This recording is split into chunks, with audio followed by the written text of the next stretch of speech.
जोहार।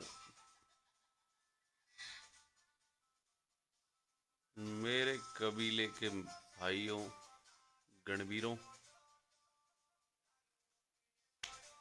बुरे फंस गए तुम लोग यार। 40 साल तक तुम्हारे नेताओं ने, तथा कथित नेताओं ने, नेता तो काहे के धूड़ के हैं क्या वो, बीजेपी कांग्रेस के टिकट लेकर एमएलए एमपी बन जाने लोगों को नेता नहीं मान सकते।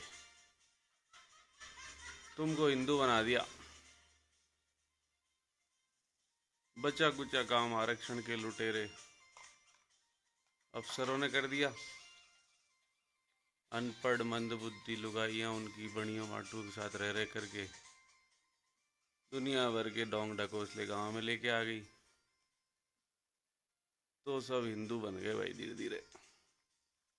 अब कट्टर हिंदू बन गए थे,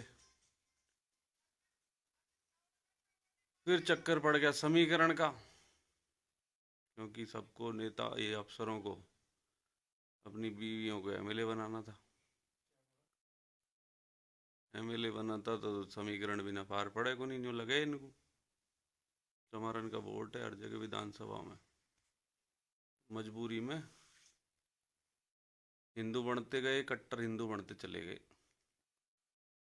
फिर पता नहीं कहाँ से हमारे मेरे जैसे पागल लोग आ गए, जिनके कोई कीड़ा था, जाने कोई पुरखों की कोई इच्छा थी, जाने कोई प्रकृति मैया की कोई आदेश था, कि हमने मीणों को ये बता दिया कि भाई आप आदिवासी हो। आदिवासी यानी कि इस धरती पर, जिस धरती पर तुम आज रह रहे हो, मतलब जो गांव है तुम्हारे, वो सबसे पहले तुम्हारे बाप दादाओं ने बसाए थे, इसलिए तुम आदिवासी हो। उदाहरण के तौर पे जैसे टाटुओं का है हमारे गोत्र का, तो 1100 साल का इतिहास तो लिखित में है हमारे पास, जागा की पोथी में। और इंडिया में कोई भी ऐसा समाज नहीं हो सकता जिसका 1100 साल का लिखित में इतिहास हो। इतने सारे सबूत हैं हमारे पास सबसे पुराने वासी होने के।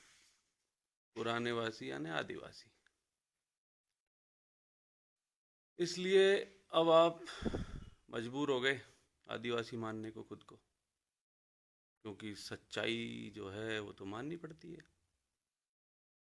पूरब से उगता है ये अगर कोई बताता है तो मानना पड़ेगा वो तो ये हमारी तकदीर है, या फिर जो भी है नियति थी कि हमें ये करना पड़ा और ये हुआ, और सबको आदिवासी मानना पड़ा।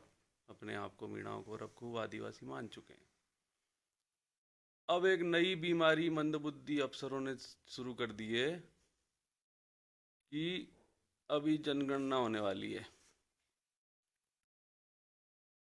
जिसमें जातीय जनगणना होगी, तो उसमें कोई धर्म का कॉलम भी आ सकता है। तो वो धर्म का जो कॉलम है वो हमको अलग कॉलम की मांग नहीं करनी चाहिए। हमको हिंदू बने रहने में फायदा है। उसका कोई कारण नहीं बताया ढंग का। बोले अल्पसंख्यक हो जाएंगे।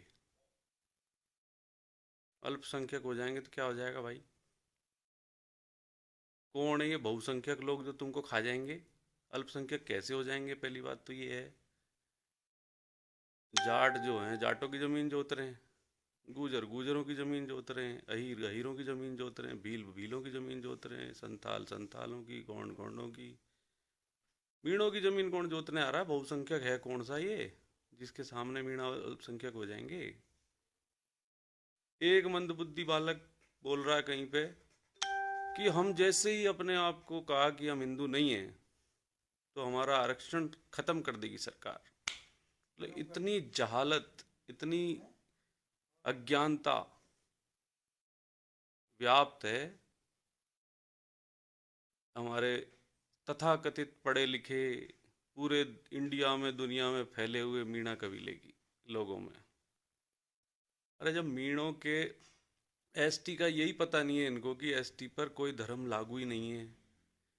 हिंदू सक्सेशन एक्ट आप पे लागू नहीं है, हिंदू मैरिज एक्ट आप पे लागू नहीं है। आपके सैकड़ों अफसरों ने दो दो तीन तीन लुगाई रख रखी है भाई साहब खुलेआम।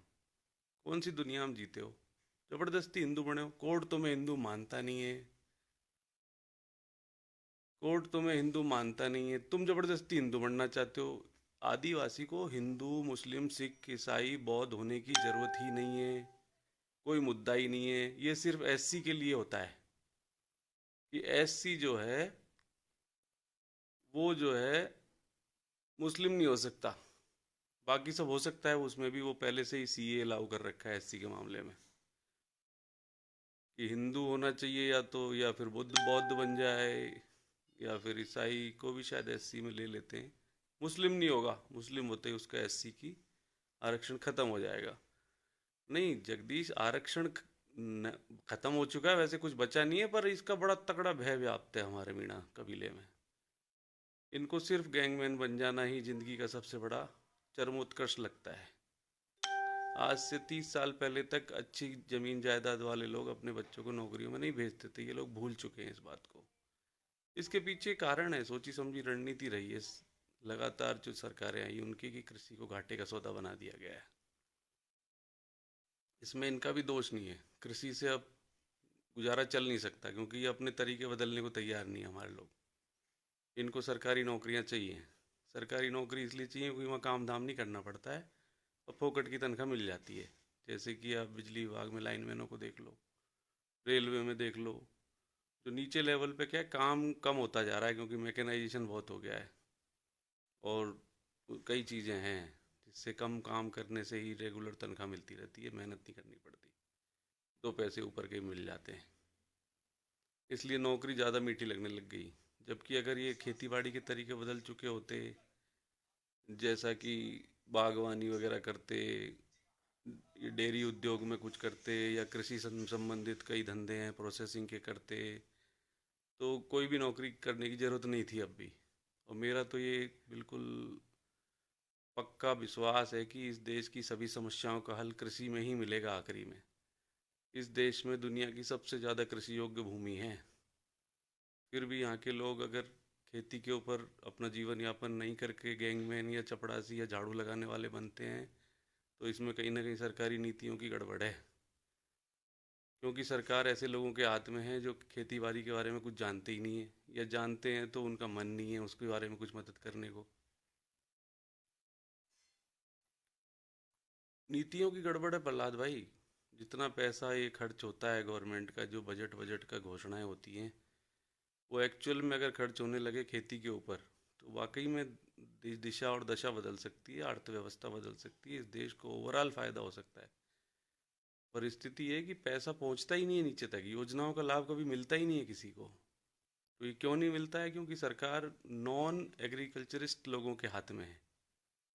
लगातार जो उत्तरोत्तर सरकारें आई हैं उनके नेतृत्व में किसान लोग नहीं थे, तो वो जब समझते ही नहीं थे किसानों को क्या चाहिए।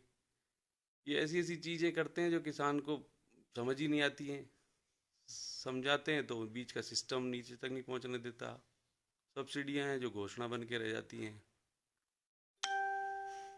जमीन है जिसके पास वो तो मालिक है ही है, इसमें क्या शक है। सारे ही ट्राइब्स जो हैं जमींदार हैं इस देश के, उनके पास ज़मीनें हैं और वो इस देश के मालिक हैं। बिना ज़मीन के कोई देश होता ही नहीं दुनिया में। ज़मीन, खेती घाटे का सौदा साबित हो रही है क्योंकि खेती करना नहीं जानते तुम लोग। गेहूँ सरसों करते रहोगे तो कुछ नहीं हो सकता तुम्हारा। गेहूँ सरसों करो और खेती लगातार घाटे का सौदा रहेगा। 3,000 रुपये कुंटल का खर्चा आता है गेहूँ पैदा करने में, 1600-1700 रुपये में बेचोगे तो घाटा ही होगा यार लगातार, इसमें क्या शक है। इसका कारण ये है कि अमेरिका का मैंने बताया था कि गेहूँ कपास मक्का और चावल और सोयाबीन पर 68% तक जो खर्चा होता है वो सब्सिडी देती है वहाँ गवर्नमेंट। टोटल $20 बिलियन की सब्सिडी देती है अमेरिका की गवर्नमेंट वहाँ किसानों को। तो उस वजह से उनके उत्पाद के सामने आपका उत्पादन टिक नहीं पाता। तो ये चीज़ों की पैदावार बंद कर दो जिससे कि ये चीज़ें वहाँ अमेरिका से इंपोर्ट कर लेंगे, दिक्कत क्या है? सस्ते में मिल जाएंगी वहाँ। ऑस्ट्रेलिया से इंपोर्ट करो, क्या दिक्कत है? खूब गेहूँ पैदा हो रहा है उनके यहाँ। अपने यहाँ चीज़ें करो सर, सब्जियाँ करो, फल फ्रूट करो, फूल करो, दुनिया भर की चीज़ें की जा सकती हैं। ग्रीन हाउस हैं, दुनिया भर की सब्सिडी देना चाहती है गवर्नमेंट। उन योजनाओं का लाभ लेने की कोशिश करो, हिम्मत तो करो, एक कदम आगे तो बढ़ाओ। हरियाणा के अंदर देखो आप, सोनीपत वगैरह में लोग कितने अच्छे पैसे कमा रहे हैं नई तरीके खेतियों से। तो इसलिए भैया ये आदिवासी का कोई धर्म नहीं होता, ये बात संविधान में लिख रखी है। इसलिए कोई खतरा नहीं है किसी तरह का। आपका कोई धर्म कोड हो ना हो, आप चाहो तो खाली छोड़ दो। आदिवासी को धर्म की कोई आवश्यकता नहीं है। आपका खुद का धर्म है, मीणा धर्म है, भील धर्म है, जाट धर्म है। सभी कबीलों के अपने अपने पुरखों की पूजा होती है, वही धर्म है। अलग से धर्म की जरूरत नहीं है हमको। हिंदू कोई धर्म था ही नहीं। हिंदू तो अरब की तरफ से जो लोग आते थे, उनने गालियाँ दी थी इधर के लोगों को। काले गुलाम चोर लोग रहते हैं सिंधु नदी के उस तरफ, उन लोगों को हिंदू बोला गया था। ये धर्म कहाँ से बन गया? 19वीं सदी तक तो ये शब्द ही नहीं था इंडिया में। सबसे पुराना जिक्र इसका मिलता है तो जैन अवेस्ता में कहीं मिलता है, जो कि उस तरफ की किताब है। और वो कोई अच्छे शब्दों में नहीं मिलता है। वो सिर्फ इस तरफ के लोगों के वो गाली के तौर पे एक होता है ना, जैसे उस तरह से एक शब्द का इस्तेमाल कर इसको धर्म बना दिया गया है 20वीं सदी के शुरू में, जब स्ट्रेटेजिकल तरीके से। क्योंकि इनके पास और कोई तरीका था नहीं, शरणार्थियों के पास, लोगों को पोलराइज करके अपनी सत्ता हासिल करने का। तो सोची समझी रणनीति के तहत अंग्रेज़ों की मदद से पूरी तरह सब कुछ किया गया है। 1885 में अंग्रेज़ों ने कांग्रेस बनाई, कांग्रेस ने बाकी चीज़ें बनाई, बाकी चीज़ों ने बाकी चीज़ें बनाई, और आज अब बाकी के लोगों के अंदर में पूरी सत्ता है। आपके लोग दुम हिलाते फिर रहे हैं समाजवाद के नाम से। आपके सारे संसाधन सरकारी कर दिए गए सन 1950 में एक झटके से, आपसे पूछा भी नहीं गया। आपके पहाड़ जंगल नदियाँ सब एक झटके में सरकारी कर दी गई। और आप सोच रहे थे कि समाजवाद रहेगा तो इसमें जो है सबको बराबर का हिस्सा मिलेगा, पर ऐसा कुछ हुआ नहीं। आखिरी में वही पूंजीवाद लागू कर दिया सन 1990 में। और अब ज़बरदस्त लूट जारी है। सारा सिस्टम फेल हो चुका है, संविधान नाम की कोई चीज़ कहीं बची नहीं है। सब कुछ तो रोज़ हो रहा है तुम्हारे सामने। तो कम से कम अपना आदिवासित्व बचा के रखो। पुरखों ने बहुत लाखों की संख्या में कुर्बानियाँ दी हैं, लोग मरे हैं, तब जाकर के ज़मीन जंगल तुम्हारे पास थोड़े बहुत बचे हुए हैं। इनको बचा लो, नहीं तो बेटा भूखे मरोगे, या फिर यूं ही सड़कों पे डोलते फिरोगे कहीं, जैसे कहीं दूसरी जगहों पर डोल रहे हैं आदिवासी। त्रिपुरा में जाके देख लो, वहाँ एक ज़माने में आदिवासी जो बहुसंख्यक होते थे, वहाँ के राजा होते थे। आज वहाँ के आदिवासियों की हालत बिल्कुल भिखारी जैसी हो गई है। आपकी भी हो जाएगी। नौकरियाँ वोकरियाँ एक पीढ़ी तक चलेंगी, उसके बाद किसी काम की नहीं है। ज़्यादा आरक्षण आरक्षण के चक्कर में मत बावड़े हो। अपनी असलियत को पहचानो और उसको स्वीकारो, और गर्व के साथ कहो हम आदिवासी हैं और हमारा कोई धर्म नहीं है। हम तो धर्म से पुराने लोग हैं, धर्म पूर्वी संस्कृति है। धर्म नाम की चीज़ हुआ ही नहीं करती थी दुनिया में, उससे पहले के लोग हैं हम तो। हिंदू शब्द तो 19वीं सदी का है यार, उससे पहले तो हिंदू शब्द कहीं मिलता ही नहीं है किसी भी ग्रंथ पुराण में। जो कि तथाकथित पुराने बोलते हैं लोग, ऋग्वेद फिग्वेद, हालांकि कोई सबूत नहीं है कि उनके वो पुराने हैं कहीं से भी।